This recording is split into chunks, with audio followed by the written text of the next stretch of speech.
Presenter Ruben Onsu ungkap persiapannya jelang berangkat haji 2025. Ruben Onsu mengaku kini memilih berserah diri kepada Tuhan untuk menyiapkan mentalnya yang akan pertama kali menjalani ibadah haji. Ruben sendiri tak menyangka dirinya langsung mendapatkan kesempatan untuk pergi ke Tanah Suci setelah tak lama memutuskan mu'alaf. Ruben Onsu mengakui sampai detik ini tidak menyangka bisa pergi ke Tanah Suci untuk ibadah haji. Terlebih ia berangkat dengan sahabatnya sendiri, Ivan Gunawan.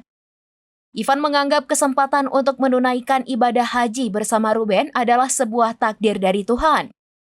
Ivan juga menyatakan bahwa ia dan Ruben tidak pernah membahas rencana ini sebelumnya, sehingga ini menjadi kejutan yang menyenangkan.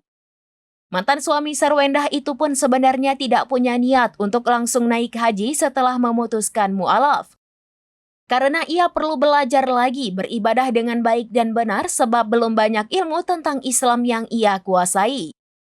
Semua keberkahan yang didapatkan Ruben Onsu pun tak disangka datang sangat cepat. Sehingga dirinya akan terus memperbaiki semua ibadah demi menjadi muslim yang taat.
Download Tribun X sekarang, menghadirkan lokal menjadi Indonesia.